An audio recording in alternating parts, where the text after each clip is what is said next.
They threatened to demolish my grandfather's cabin while standing on land they didn't even know they were trespassing on. That's not a metaphor, that's Clarissa Whitmore in designer sunglasses, jabbing a manicured finger at a place I've known since I had baby teeth, barking about non-compliant roofing angles and improper shoreline access. She called it visual pollution. I call it home. It's funny how bold people get when they think they've got paperwork and pearls on their side. But what Clarissa didn't know, as she posed for her husband Chad's live stream titled "Taking Back Our Lake," was that I own this lake, the cabin, the trees, the land under her wedge heels, even the parking lot where their Range Rovers were sunbathing in the Montana sun. That's mine. And her HOA, that little empire of mulch ordinances and attitude.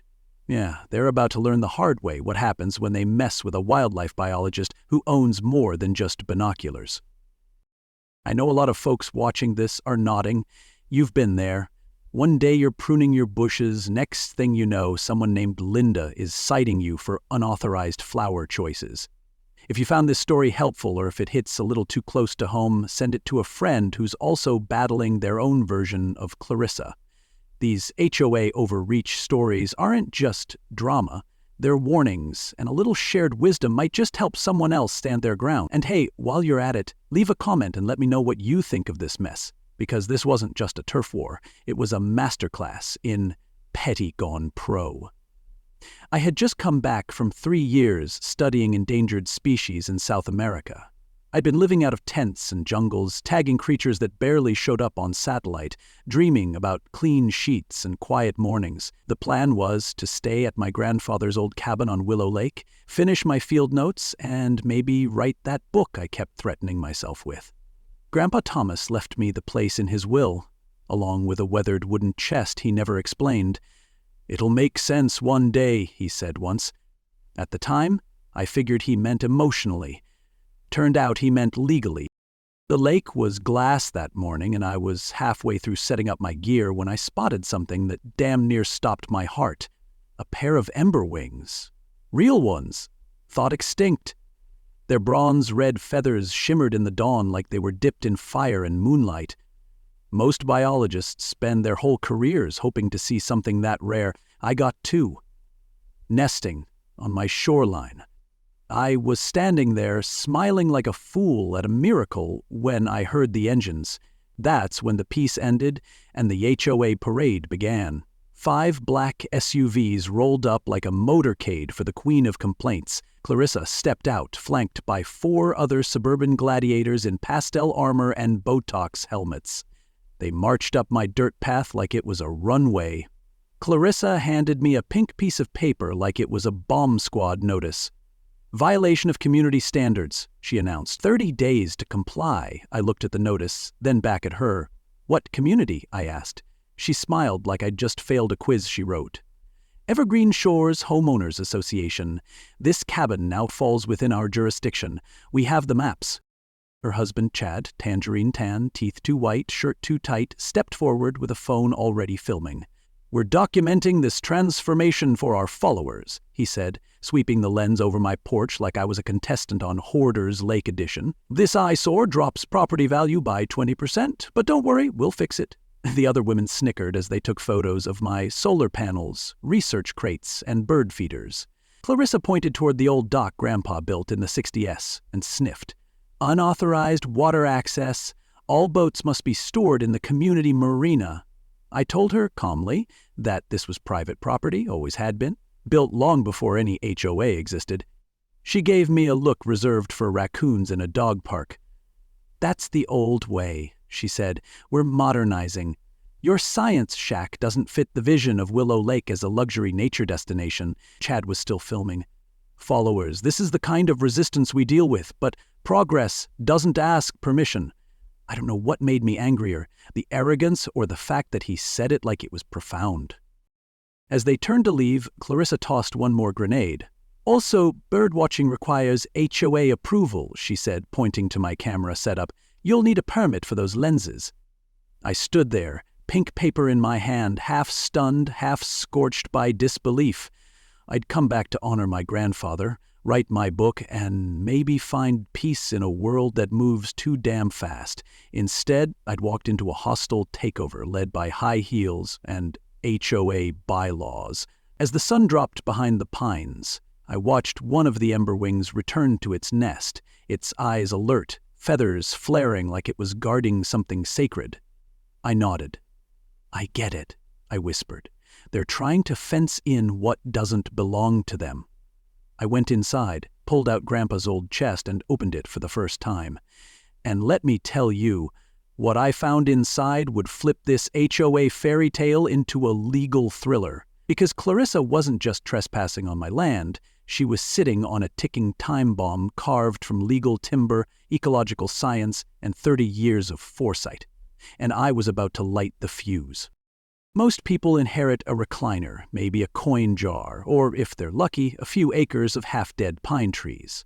I inherited a rusted old cabin, a locked safe I didn't know existed, and the legal equivalent of a ticking time bomb, complete with maps, deeds, and enough dirt to bury a suburban empire. It was 3 a.m. when I found it, buried behind a stone in the fireplace that didn't quite match the others. My grandfather, Thomas Cross, didn't believe in talking about feelings, but he apparently believed in hiding federal-grade secrets behind decorative masonry. The safe was old, heavy, and stubborn. The combination? My birthday, because of course it was. Sentimental old bird lover with a streak of petty brilliance. What lay inside was enough to make a lawyer weep and an HOA combust.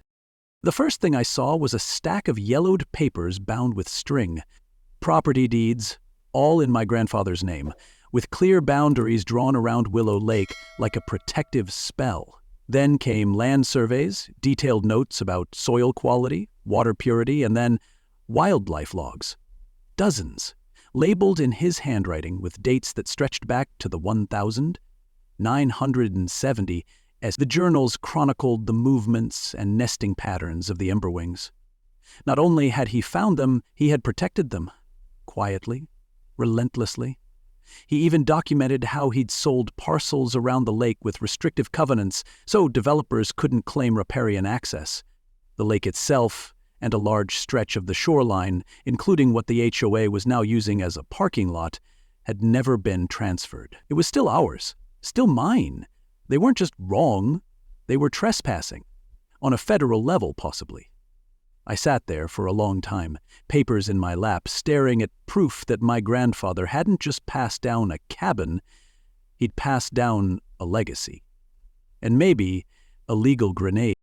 The next morning, still groggy from zero sleep and a head full of phrases like easement violation and conservation trust, I opened the door to find a woman holding a thermos and a raised eyebrow.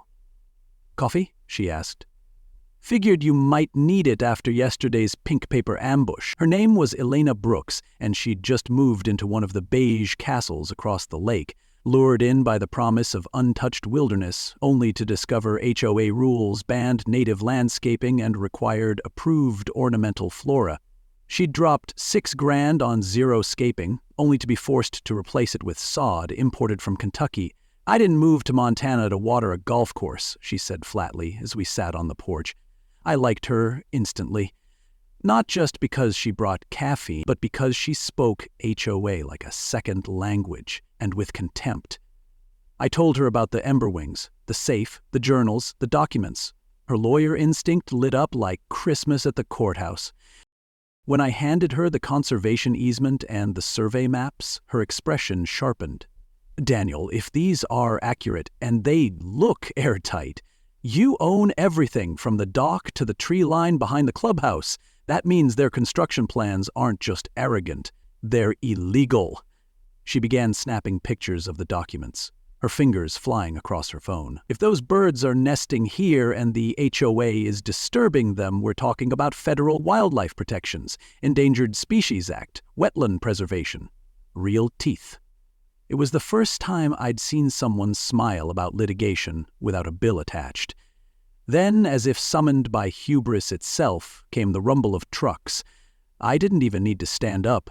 I knew exactly who it was. 5 construction vehicles, 2 utility vans, and the queen of high-waisted tyranny herself, Clarissa Whitmore, rolled in like she was staging a coup. Chad trailed behind, filming with one hand and shielding his teeth from the sun with the other. Clarissa had blueprints under one arm and the kind of scarf that says, "I make power moves before breakfast." I grabbed my binoculars, zoomed in, and saw them laying stakes right through the ember wing nesting ground.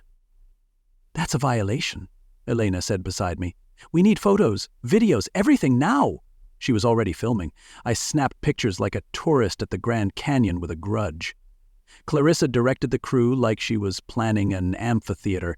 Chad panned to the shoreline, saying something about transforming underutilized space. My jaw clenched. Underutilized? Tell that to the birds building homes before we were even born.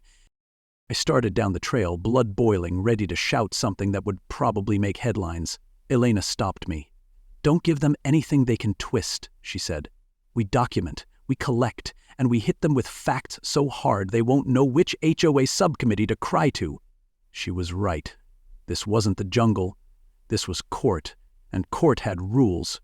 We walked back to the cabin with camera rolls full of violations. When we got there, surprise. Another violation notice. This one cited unauthorized scientific observation equipment and failure to request wildlife monitoring permits. They were reaching now, stretching HOA authority like spandex 3 sizes too small. But Clarissa didn't know the half of it. Over the next few hours, Elena and I cataloged every piece of evidence. We cross-referenced the nest locations with my grandfather's maps, we geotagged photos, we drafted preliminary filings to the State Environmental Office, and just when we were starting to breathe again, Elena pulled up the HOA website. "They've already listed the Lakeside project as Phase 1 of the Willow Shore Renewal Initiative," she said, scrolling. "Estimated completion 3 months. Includes a boathouse, a cafe, and an elevated nature experience platform." She looked up. "That's a dock, Daniel, a very expensive dock, built over endangered habitat they don't own." I exhaled slowly, staring out at the lake. It looked calm, serene, but beneath the surface, war drums were starting. That night, I sat at the table, rereading my grandfather's journals. He wrote about the ember wings like they were old friends, protective, proud. "They return when they trust the land," one line read, "and they vanish when greed approaches." I looked at the nest site through my binoculars. Still active. For now. I whispered, "I'll keep it safe, Grandpa. You built the armor. I'll fire the shot." Elena came back in from her call with a contact at the state office. They want the full filing. Tomorrow. If it checks out, they'll issue a stop work order. She poured more coffee. "It won't end them, but it'll slow them down. And it'll send a message." I nodded, because now it wasn't just my fight. It was ours. Mine, Elena's, and the birds. And tomorrow, Clarissa's blueprint parade was about to hit a conservation buzzsaw. And hey, if you found this story helpful, or if you know someone dealing with HOA nonsense just like this, send it to them. Not just for entertainment, but for ammo. Because sometimes the best way to win is to be informed, documented, and just a little bit stubborn. Leave a comment and tell me what you think so far. I have a feeling it's about to get even messier. They came with bulldozers and blueprints. We came with land deeds, endangered species, and one very ticked-off judge. That might sound like a bad country song, but it was Tuesday at Willow Lake. While Clarissa and her crew ramped up their construction circus, we were quietly building a case so strong it could bench press a courtroom.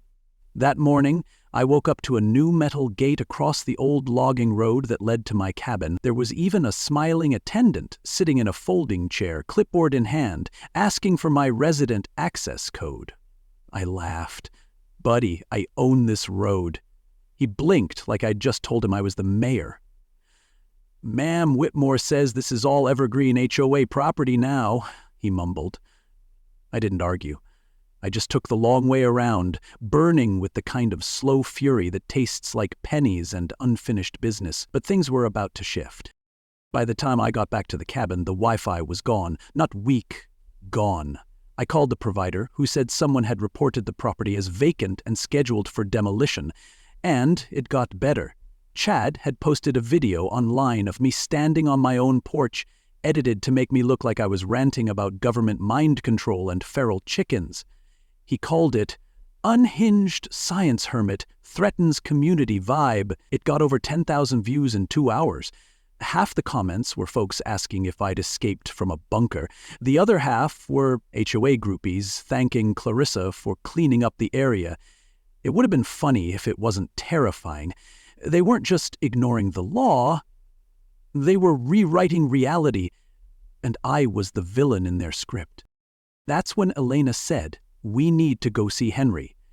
At first, I thought she meant another lawyer. Turns out, Henry Dalton was something better, a retired judge who'd fished this lake longer than Clarissa had been alive. He was also one of my grandfather's oldest friends. His house sat on the far edge of town, wrapped in bird feeders and wildflowers, like a quiet rebellion against manicured lawns. The man opened the door in jeans, suspenders, and a fly-fishing vest. "Thomas Cross's grandson?" he asked. "Well, come in. Your grandfather owed me a bottle of whiskey and an apology. Let's see if you've got either." The moment we stepped inside, I felt something shift, like walking into a room where the truth didn't have to whisper anymore. Henry didn't waste time. Once I showed him the documents and the nest maps, he nodded slowly. "He told me he was setting up the easement," he said. "Said people were going to come sniffing once the money got loud. Turns out Grandpa Thomas had filed a private conservation trust through a legal back channel, one Henry had quietly helped him build. The HOA doesn't own that lake, son. They'd been using it under a 30-year license agreement, which expires in..." He flipped through the papers. 87 days. Elena looked up from her notes. "And they've already started construction without verifying title?" Henry smiled like a man who'd seen 100 bad liars in court. "They own nothing but paperwork and bad intentions." That line stuck with me, because in this world, those two things are dangerous enough to bulldoze anything. We were packing up to leave when Henry paused.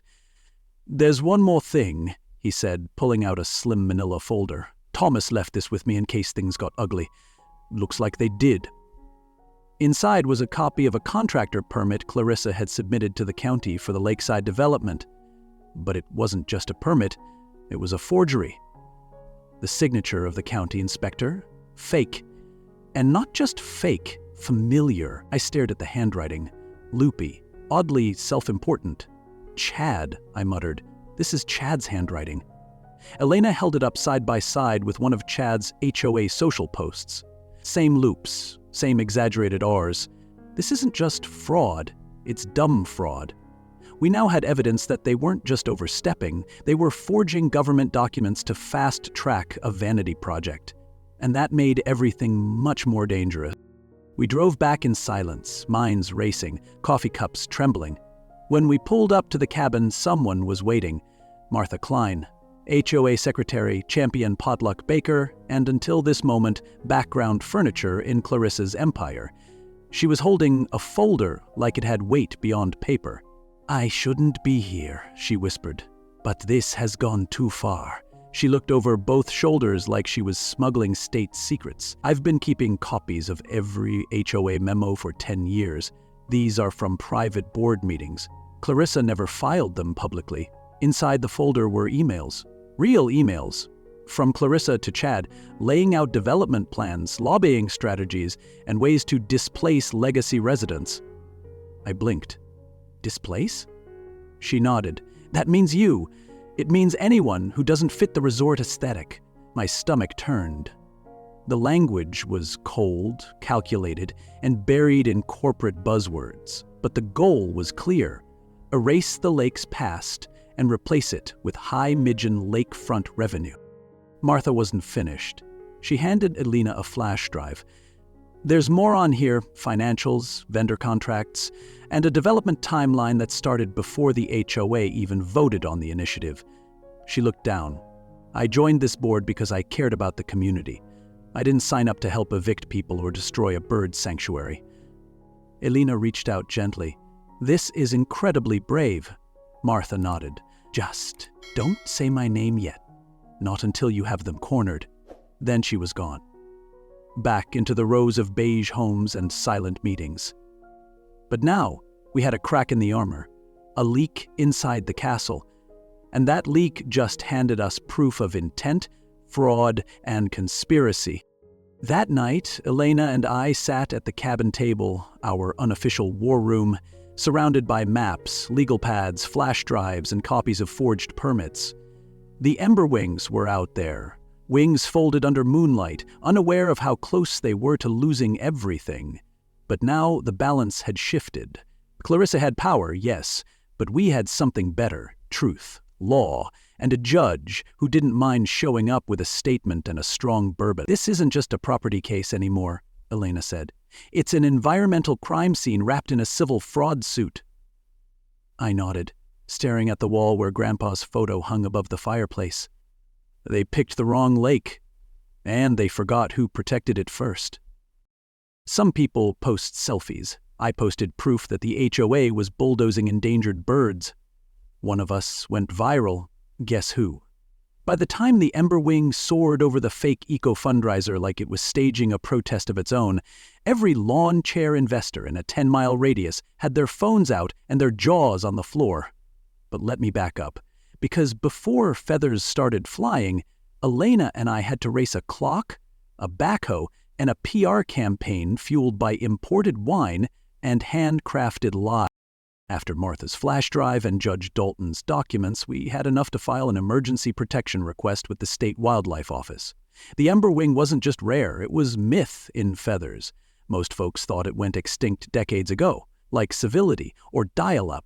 But now we had geotagged photos, nesting logs going back 50 years, and recent footage of hatchlings wobbling in a reed bed that Clarissa wanted to turn into a luxury kayak dock. Elena filed the application that same night, drinking lukewarm coffee like it was courtroom adrenaline. If they keep pushing construction, we can request a stop work order within 48 hours, she said. Assuming they don't burn the shoreline first. I smiled, but my stomach didn't. 2 days later, we learned just how far they were willing to go. Clarissa announced an environmental education fundraiser, which in HOA terms means we messed up, so let's host an open bar and change the subject. The flyer featured a stock photo of a forest, the phrase "luxury meets nature," and a big block of text about restoring Willow Lake for future generations. Meanwhile, their bulldozers were tearing up soil like it owed them money. Elena raised an eyebrow. They're laundering reputation now? I nodded. And hosting it on my property? She grinned. Then let's give them a surprise RS. We didn't show up with pitchforks. We showed up with documentation. Judge Dalton brought the legal documents, I brought copies of my grandfather's journals, and Elena brought neatly printed handouts for anyone still capable of reading between the lies. We waited until Clarissa stepped up to the mic, tapping her champagne glass like she was about to announce a Broadway revival. She smiled wide, thanked her investors and visionaries, and gestured to an architectural rendering of what used to be the Ember Wing nesting site, now recast as Willow Shore Beach Lounge. I raised my hand, loudly. Clarissa faltered mid-sentence. "Excuse me?" I said. "But you're all standing on private land. Mine."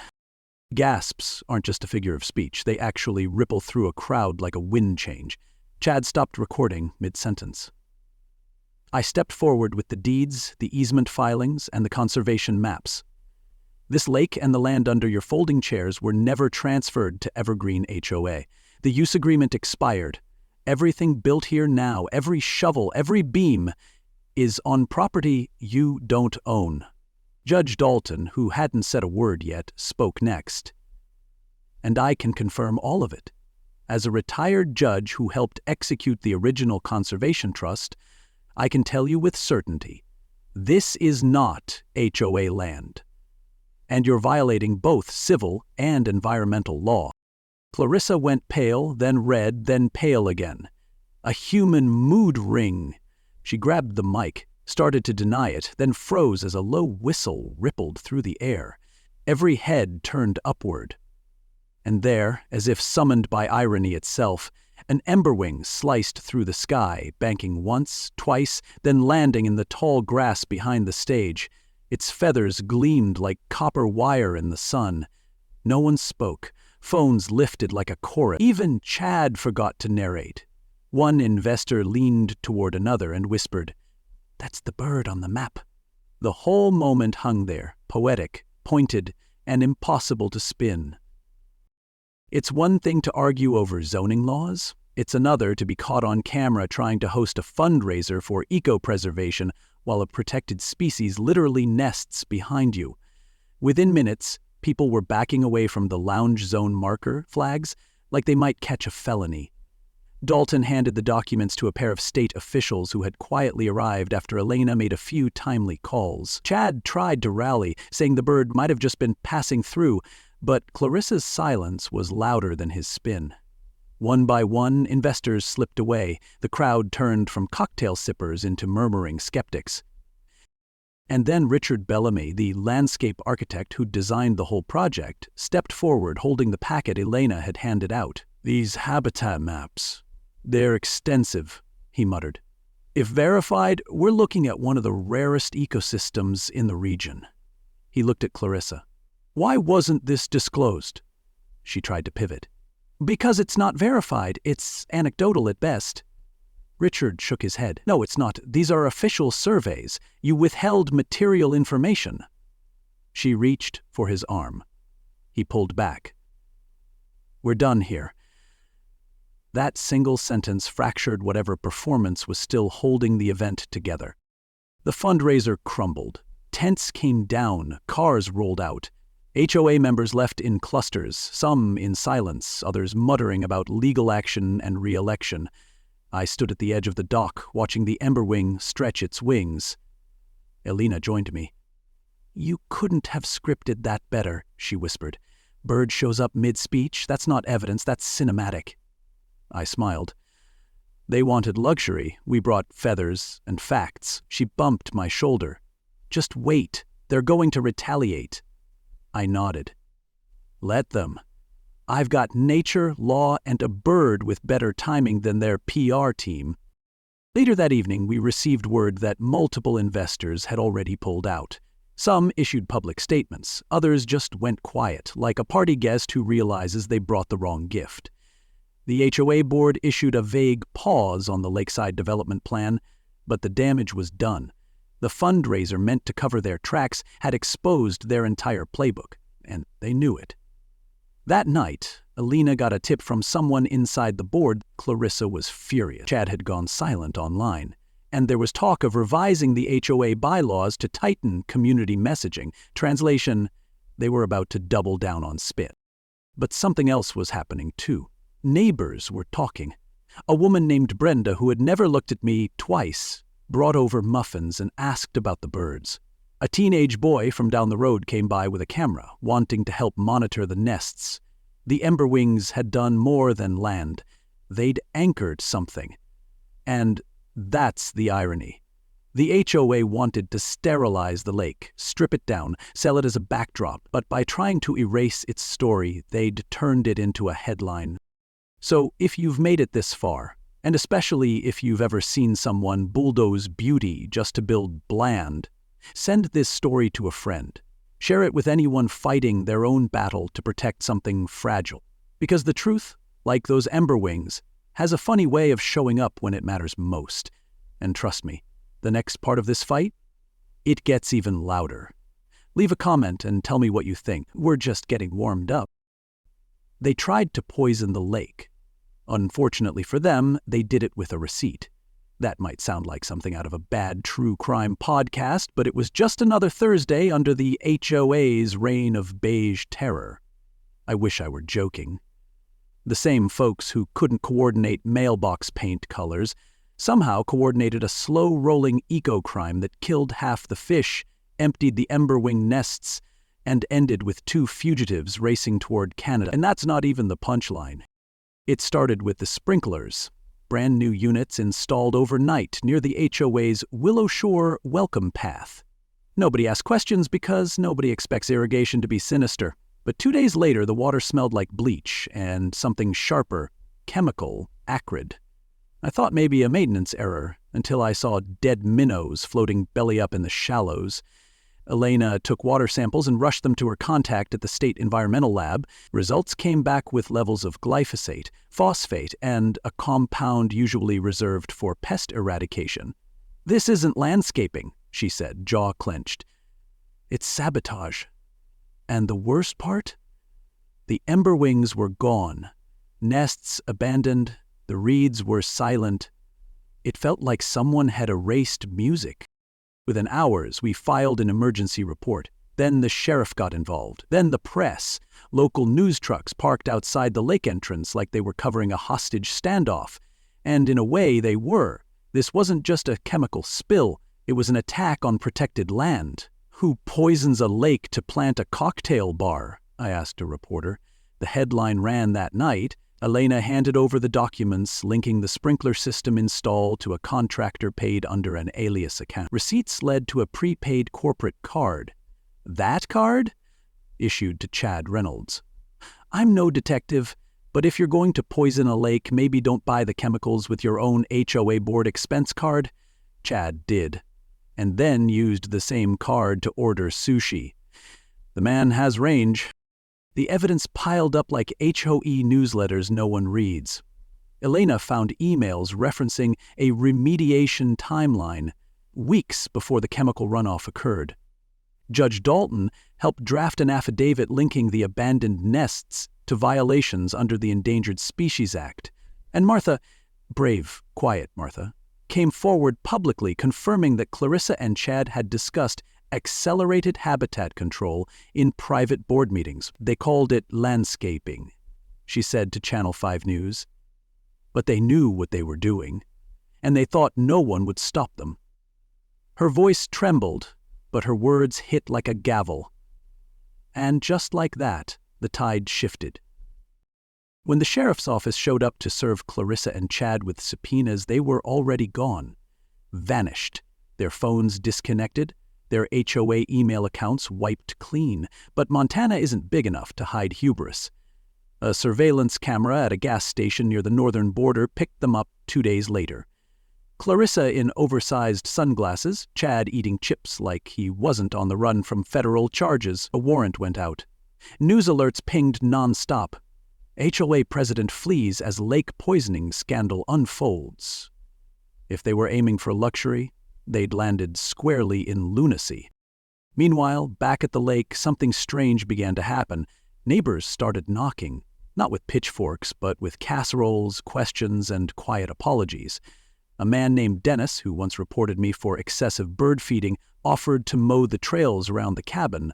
A teenager named Zoe brought a handmade sign that read, "Protect our wings." And for the first time since this mess began, HOA residents started asking how to dissolve the board. "We thought they were protecting the neighborhood," one woman said. "Turns out they were just protecting their egos." The contrast was stark. The same group that had enforced patio umbrella color codes was now holding emergency meetings about transparency, ethics, and bylaws. Martha became an unexpected face of reform. She agreed to speak at a community town hall where she outlined everything, from the illegal permit applications to the hush-hush development loans. "It's not about one bird," she said. "It's about truth, about knowing who's really writing the rules." Her voice wasn't loud, but it didn't need to be. The room was silent. And then someone clapped. Then another. Soon the whole place was applauding a woman who once handed out potluck flyers. It was redemption, real and raw. And it meant everything. Because sometimes the bravest people aren't the ones holding signs. They're the ones quietly keeping receipts. Elena and I stood at the edge of the lake later that evening, watching the reflection of floodlights fade from the surface. "Think they'll come back?" I asked. She knew I meant the birds. "If they feel safe again, yes." I nodded, thinking about my grandfather, about how he protected this land in silence, about how justice, isn't always loud. It's sometimes a whisper that refuses to die.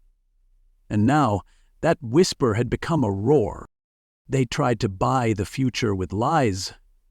I countered with a deed and a flock of ember wings. That's how it ended. Or maybe how it truly began. Clarissa and Chad didn't exactly stick the landing. They were caught in Ontario trying to cross the border with a suitcase full of HOA financial records, 2 burner phones, and, oddly enough, a signed photo of Clarissa shaking hands with a county commissioner. Their mugshots looked like a failed political ad. All teeth, no soul. Within 48 hours, they were extradited, indicted, and uninvited from every community brunch within state lines. And just like that, the empire of fake bylaws and luxury lies came crashing down. The morning of their arraignment, I filed the injunction. It was a simple document with complex weight, a permanent legal block on any future development within Willow Lake's conservation boundaries. Elena filed it like she was sending off a wedding invitation, calm, precise, and unshakably confident. Judge Dalton signed it with a smile. "Feels like Thomas finally got the last word," he said. And maybe he did, because buried deep in the final pages of my grandfather's journals, alongside notes about bird migration and soil health, was something bigger. A drafted charter for something called the Cross Community Land Trust. It was more than a conservation plan. It was a blueprint for stewardship, a gift disguised as foresight. Elena and I met with a nonprofit land attorney and a representative from the State Conservation Office. We cross-checked every detail, updated the trust charter with modern compliance terms, and finalized the paperwork in front of a notary who cried halfway through signing. "You're giving it away," she whispered. I nodded. "I'm giving it back to what it was meant to be." And so we did. Ownership of the lake, the shoreline, and the surrounding protected areas were officially transferred into the Cross Community Land Trust, bound by ironclad sustainability rules and public oversight. The Trust's charter requires native habitat preservation, public education, and a volunteer board made up of local residents. In short, no more queens, no more empires, just guardians. The next few weeks felt like one long exhale. With Clarissa and Chad facing felony charges, the HOA board collapsed like a house of cards and a sprinkler. Martha, yes, Martha, was nominated as acting president, and to everyone's surprise but mine, she stepped up. First thing she did? Disclose the full financial records. Second, remove the resort development line item from the annual plan. Third, call a town-wide meeting with a single agenda: healing. I stood in the back of that meeting, next to Dalton, watching neighbors who once accused me of overfeeding ducks now volunteer for cleanup shifts and shoreline planting projects. The irony was thicker than the lake mud. But the real moment, the one that stitched everything together, came just after sunrise one cool morning. I was standing by the dock, coffee in hand, boots in dew, when I saw movement in the reeds. At first I thought it was wishful thinking. Then it happened again. A flicker of copper, a flap of wings. And then another. Ember wings. Not one, not two, but 4. They returned not because it was safe, but because it was home, because something in the land still remembered what it meant to be sacred. They nested in the same reeds Chad tried to drown with chemicals. I stood there, half laughing, half crying, realizing that revenge hadn't brought this moment. Responsibility had. I hadn't won a war. I'd inherited a garden. That's when it hit me. I'd spent months thinking I was fighting a battle. But it wasn't a battlefield. It was a legacy. Something planted before me, meant to outlive me. Clarissa thought power meant control. Thomas knew it meant care. She built castles out of paper and press releases. He built a trust out of feathers and foresight. And me? I was just the one lucky enough to listen. Lucky enough to stay when it got hard. Lucky enough to finally see that legacy isn't something you defend, it's something you earn. It grows when you stop trying to own it and start protecting it. Now, folks stop me at the general store. They ask about bird counts, not property lines. Kids wave at me like I'm a park ranger. I even got invited to join the HOA board. I politely declined.